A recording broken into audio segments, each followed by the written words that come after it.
نحمده ونستعينه ونستغفره ونعوذ بالله من شرور أنفسنا ومن سيئات أعمالنا من يهده الله فلا مضل له ومن يضلله فلا هادي له أشهد أن لا إله إلا الله وحده لا شريك له وأشهد أن محمدًا عبده ورسوله أما بعد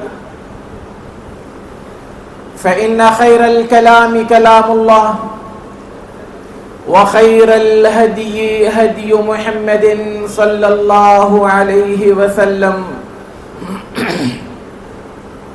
وشر الأمور محدثاتها وكل محدثة بدعة وكل بدعة ضلالة وكل ضلالة في النار.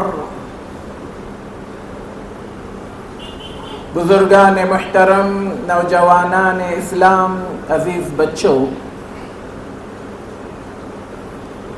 اللہ کے رسول صلی اللہ علیہ وسلم کی تڑپ، خواہش اور کوشش یہ ہوا کرتی تھی کہ میں اپنی امت کو جہنم سے بچا لوں. آپ کی دعاؤں میں، آپ کے پیغامات میں، آپ کی نصیحتوں میں ہر جگہ اس بات کو ہم پائیں گے کہ اللہ کے رسول صلی اللہ علیہ وسلم امت کو جھنجھوڑ رہے ہوں، انہیں بیدار کر رہے ہوں کہ جہنم سے بچنے کی کوشش کرو. کبھی آپ نے فرمایا اتقوا النار ولو بشق تمرہ، اگر آپ کے پاس دینے کے لیے کچھ نہیں ہے، ایک کھجور ہے، اس کھجور کے 2 پھاک کر کر، آدھا صدقہ و خیرات کر کر بھی اگر اپنے آپ کو جہنم سے بچا سکتے ہو تو اس کوشش کو بھی جانے مت دو. اللہ کے رسول صلی اللہ علیہ وسلم اس کے لیے رات میں اٹھ کر دعائیں کیا کرتے تھے، اپنی امت کے لیے مغفرت مانگا کرتے تھے. اور اللہ کے رسول صلی اللہ علیہ وسلم فرماتے ہیں واللہ انی ارى ما لا ترون واسمع ما لا تسمعون اتت السماء وحق لها ان طئت ليس في السماء موضع 4 أصابع الا وملك قائم او راكع او ساجد والله لو تعلمون ما اعلم لضحكتم قليلا ولبكيتم كثيرا وما تلذذتم بالنساء على الفرشات. اے لوگو، جو چیز میں دیکھ رہا ہوں تم نہیں دیکھ پا رہے ہو، جو چیز میں سن رہا ہوں وہ تم سن نہیں پا رہے ہو. آسمان چرچرا رہا ہے اور وہ کیوں نہ چرچرائے. آسمان میں 4 انگلیوں کے برابر کی جگہ بھی خالی نہیں ہے جس میں کوئی فرشتہ حالت قیام میں، حالت رکوع میں یا حالت سجدے میں نہ ہو. پھر آپ نے قسم اٹھا کر کہا اللہ کی قسم، اگر تم وہ چیز جان جاتے جو میں جانتا ہوں تو تم رونے لگ جاتے، خوب روتے، اور تمہاری ہنسی ختم نہیں تو کم از کم کم ہو جاتی. تم اپنی عورتوں سے اپنے بستروں پر لطف لینا چھوڑ دیتے، جنگلوں میں، بیابانوں میں، پہاڑوں پر جا کر تم پناہ لیتے، کیونکہ وہ چیز تم نہیں جانتے جو میں جانتا ہوں. یہاں ذرا غور کرنے کی بات ہے. اللہ کے رسول صلی اللہ علیہ وسلم مجھے اور آپ کو جہنم سے بچنے کے لیے کیا چیز تھی جو اللہ کے رسول صلی اللہ علیہ وسلم جانتے تھے؟ میں اور آپ نہیں جانتے. آپ نے جنت کی سیر کی, آپ کو جہنم کے مناظر دکھائے گئے, اور جہنم میں جلتی ہوئے لوگوں کے جو تصویریں آپ صلی اللہ علیہ وسلم نے دیکھا وہ آپ کی نیند اڑا دی تھی. آپ چاہتے تھے کہ لوگ روئیں, اور اس رونے کو اپنی عبادت میں شامل کر لیں. یہاں آپ صلی اللہ علیہ وسلم نے یہ نہیں فرمایا جو میں جانتا ہوں, اگر تم جانتے تو تم زیادہ سے زیادہ نمازیں پڑھتے, زیادہ سے زیادہ روزے رکھتے, زیادہ سے زیادہ حج اور عمرے کرتے. نہیں, آپ صلی اللہ علیہ وسلم نے فرمایا لَضَحِكْتُمْ قَلِيلًا وَلَبَكَيْتُمْ كَثِيرًا, تمہاری ہنسی ختم ہو جاتی اور تم رونے لگ جاتے. کیونکہ اللہ کے رسول صلی اللہ علیہ وسلم نے رونے کو بھی جہنم سے بچنے کا ایک ذریعہ بتایا ہے, جہنم سے نجات کا ایک سبب بتایا ہے. آپ صلی اللہ علیہ وسلم فرماتے ہیں لا يلج الرجل لا يلج النار رجل بكى من خشیت اللہ, وہ انسان جہنم میں داخل نہیں ہوگا, لیکن یہ اس انسان کی بات ہو رہی ہے جو توحید پر اس دنیا سے گزرا ہوگا. مشرک انسان کے لیے اس قسم کے فضائل کا کوئی لینا دینا نہیں ہے. وہ انسان جہنم میں داخل نہیں ہوگا جو اللہ کے ڈر سے رویا ہو. یہ جملہ میرے اور آپ کے سمجھنے کے لیے کافی تھا, اس کو اور مزید سمجھانے کی ضرورت نہیں تھی, لیکن مجھ جیسے کم عقل انسان کو مزید طور پر سمجھانے کے لیے اللہ کے رسول صلی اللہ علیہ وسلم نے فرمایا حتی یعود اللبن فی الدرع. جس طرح سے بکری, گائے, بھینس, اونٹنی کے تھنوں سے دودھ نکالنے کے بعد اس دودھ کو تھنوں میں واپس نہیں کیا جا سکتا, بالکل ایسے ہی اس انسان کو جہنم میں داخل نہیں کیا جا سکتا جو اللہ کے ڈر سے رویا ہو. کتنا آسان نسخہ ہے جہنم سے بچنے کا. اللہ کے رسول صلی اللہ علیہ وسلم نے عقبہ بن عامر نے جب سوال کیا من نجات, نجات کیا ہے, کامیابی کیا ہے, تو آپ صلی اللہ علیہ وسلم نے 3 جملے کہے.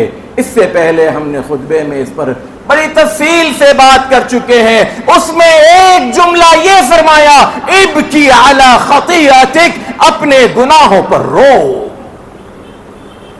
یاد کرو اپنے گناہوں کو, اپنی خطاؤں کو, اور اس پہ رو.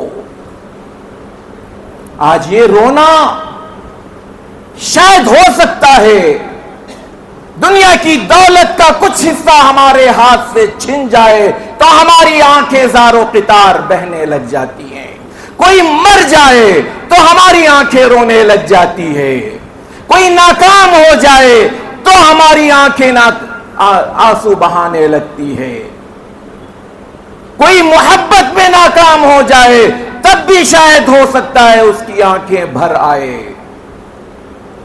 لیکن آخرت کے نام سے, جہنم کے نام سے, قبر کے نام سے, یا قرآن کی تلاوت کرتے ہوئے بتائیں کہنے والا اور سننے والا کوئی ایک ہاتھ اٹھا کر یہ کہے کہ ہاں میں نے رویا ہے, اللہ کے ڈر سے رویا ہے, قرآن کی تلاوت کرتے رویا ہے, آخرت کے ڈر سے رویا ہے. یہ رونا آج ہماری زندگی سے ختم ہو چکا ہے.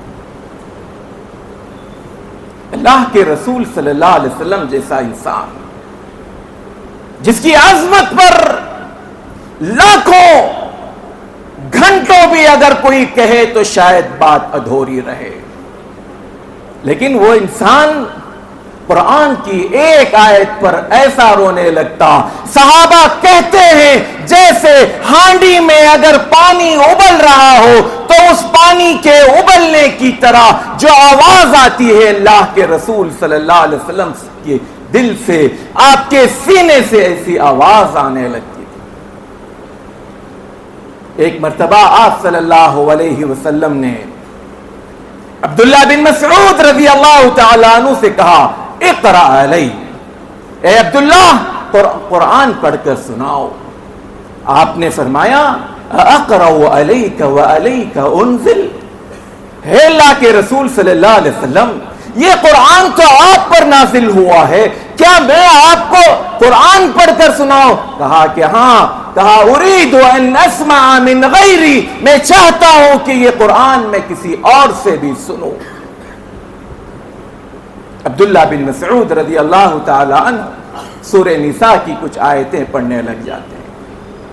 اتنے میں جب اس آیت پر پہنچے فَكَيْفَ إِذَا جِئْنَا مِن كُلِّ أُمَّةٍ بِشَهِيدٍ وَجِئْنَا بِكَ عَلَى هَؤُلَاءِ شَهِيدًا،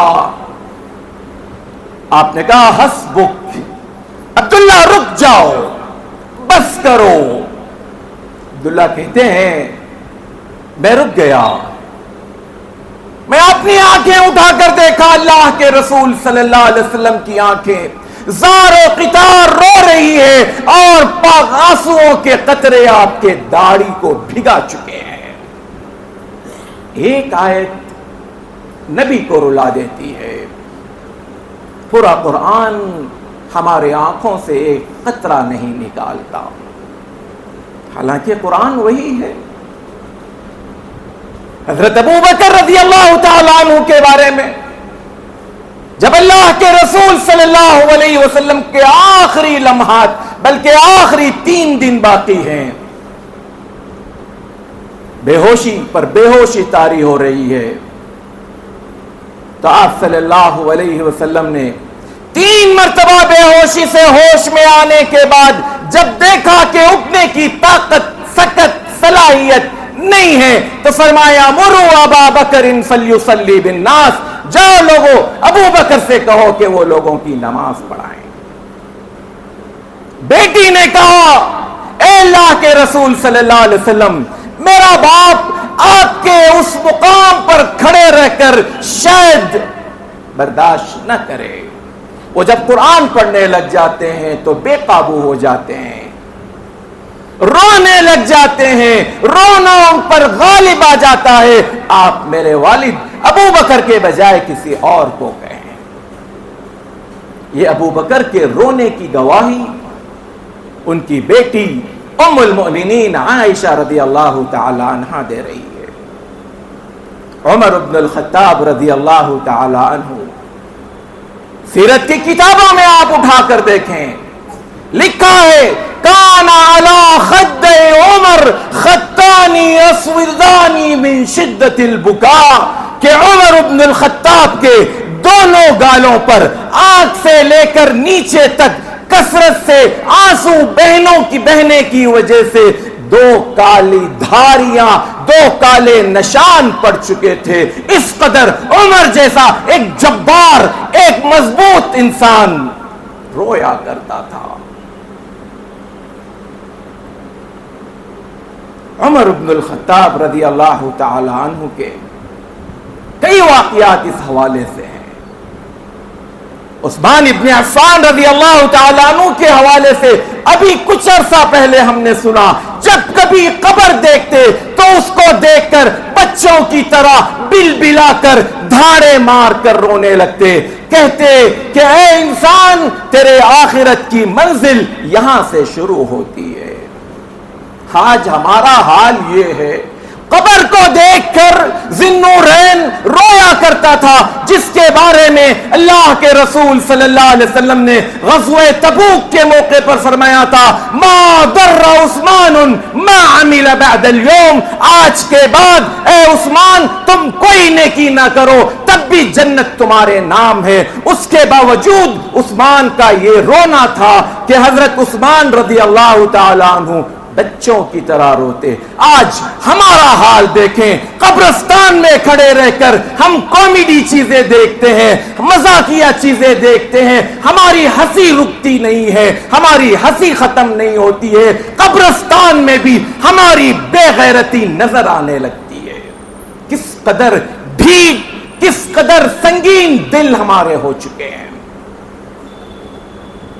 یہ رونا مسلوں پہ نہیں تھا. آج ہماری آنکھیں خشک ہو چکی ہیں, اس کے اندر سے آنسوؤں کا نکلنا پتہ نہیں اللہ کی کسی کے ساتھ کوئی خاص رحمت ہو تو ہو, ورنہ ہم نے اس عبادت کو بھلا بیٹھا ہے. حضرت عبداللہ بن رواحہ رضی اللہ تعالی عنہ ایک جلیل القدر صحابی, جنگ موتا کے 3 جو کمانڈر ان چیف اللہ کے رسول صلی اللہ علیہ وسلم نے نامزد کیے تھے مدینے میں, کہا تھا کہ سب سے پہلے زید بن حارثہ اس جنگ کی کمان کریں گے, اگر وہ شہید ہو جائیں تو جعفر بن ابی طالب حضرت علی رضی اللہ تعالیٰ عنہ کے بھائی یہ کمانڈر ان چیف ہوں گے, اگر یہ شہید ہوں تو یہ عبداللہ بن رواحہ کے بارے میں کہا یہ کمانڈر ان چیف بنیں گے, اور اگر یہ شہید ہو جائیں تو پھر مسلمانوں کو اللہ تعالیٰ توفیق دے گا, ایک ایسے انسان کو اپنا کمانڈر بنائیں گے جس کے ہاتھوں جنگ میں کامیابی حاصل ہوگی.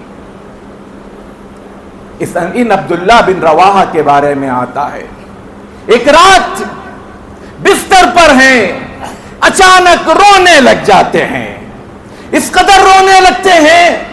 رونا ایک متعدی بیماری ہے, ایک انسان رونے لگ جائے تو دوسرے کو رونا خود بخود آ جاتا ہے. ان کی اہلیہ کہتی ہے کہ عبداللہ اس قدر رونے لگے کہ میرا رونا نکل گیا اور میں رونے لگی اپنے شوہر کے ساتھ ساتھ. وجہ معلوم نہیں ہے, سبب معلوم نہیں ہے. صبح میں فجر کے بعد بیوی نے پوچھا, عبداللہ کیا بات ہے, کل رات کیوں رو رہے تھے, کیوں اس قدر بے چین تھے؟ فرمایا مجھے ایک آیت یاد آئی, وَإِن مِّنكُمْ إِلَّا وَارِدُهَا كَانَ عَلَى رَبِّكَ حَتْمًا مَّقْضِيًّا. تم میں کا ہر انسان کل قیامت میں پل صراط سے گزرے گا, اور یہ اللہ کا اٹل فیصلہ ہے, اس میں کوئی رد و بدل نہیں ہوگا. یعنی ہر انسان اس پل صراط سے گزرے گا, وہ پل صراط جس کے بارے میں اللہ کے رسول صلی اللہ علیہ وسلم نے فرمایا ادق من الشعر واحد من السیف, بال سے زیادہ باریک, تلوار سے زیادہ تیز ہوگا. اس پر سے ہم سب کو گزرنا ہے. کیسے گزریں گے؟ یہ آیت میرے ذہن میں جب آئی تو میں رونے لگ گیا.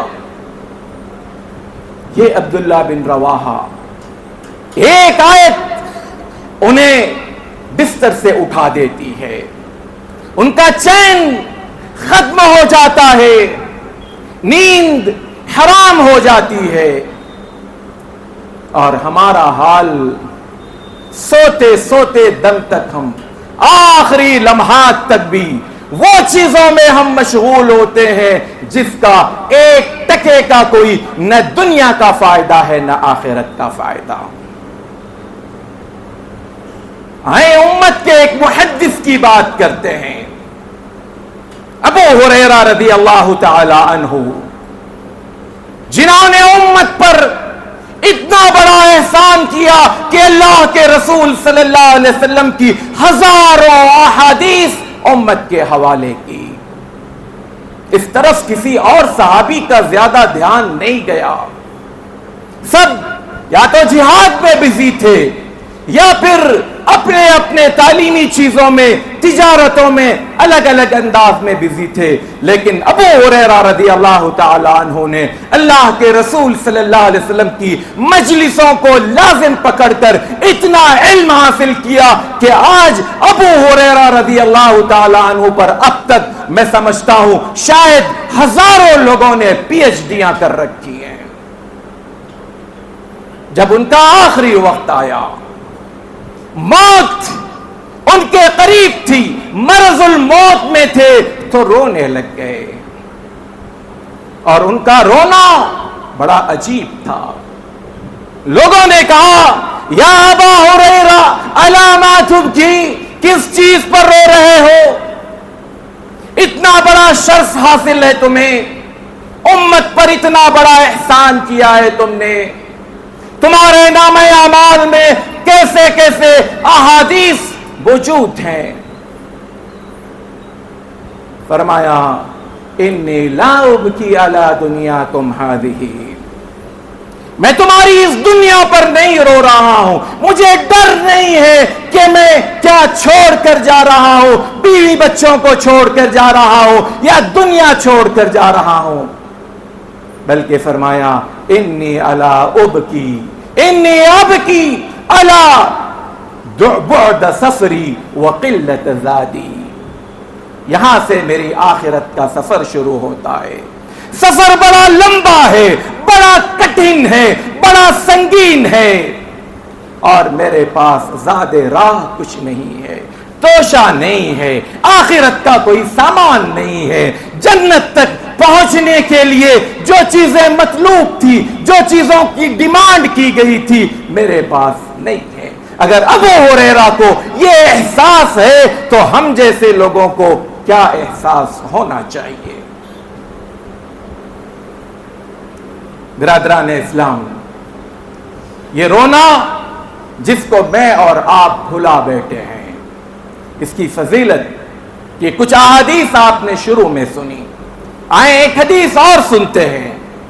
اللہ کے رسول صلی اللہ علیہ وسلم فرماتے ہیں سبعۃ یظلهم اللہ فی ظلہ یوم لا ظل الا ظلہ.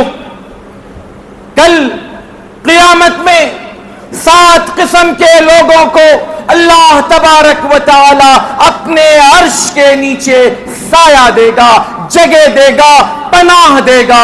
ان 7 قسم کے لوگوں میں سے ایک کے بارے میں اللہ کے رسول صلی اللہ علیہ وسلم نے فرمایا رجل ذکر اللہ خالیا ففاضت عیناہ، وہ انسان جو تنہائی میں بیٹھا ہو اور اللہ کو یاد کرے، اس کی آنکھوں سے آنسو بہنے لگ جائیں.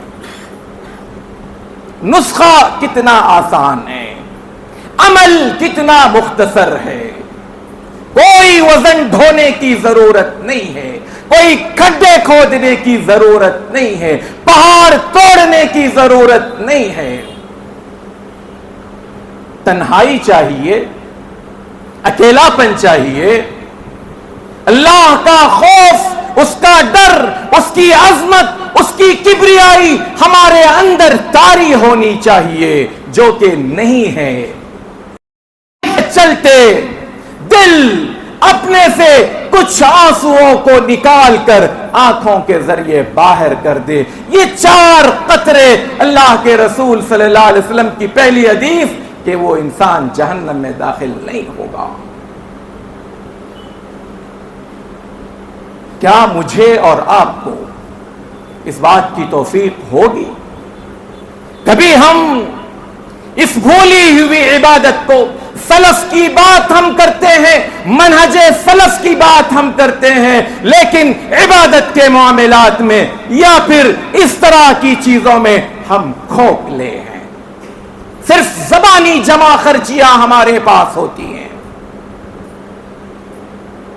ایک وقت تھا ہم نے اپنے بچپن میں بھی ان لوگوں کو دیکھا جب مسجدوں میں بیان ہوتے، علماء کی تقریریں ہوتی یا دعائیں ہوتی تو اچانک رونے کی آواز آتی تھی. اب کچھ بھی ہو جائے، طوفان آئے، سیلاب آئے، زلزلے آئے، ہمارے ہاتھ میں موبائل ہے، ہم اس میں بزی ہیں. دنیا کی فکر یا دنیا کے حوالے سے ہماری سب کچھ چیزیں ہیں. تو ایسی صورت میں ہمارا دل جب سنگین ہو جائے، ہمارا دل جب پتھر ہو جائے، جبکہ قرآن یہ کہتا ہے کہ بعض پتھر ایسے بھی ہوتے ہیں جس سے پانی نکل جاتا ہے، لیکن ہمارے دل ان پتھروں سے بھی زیادہ سخت ہیں.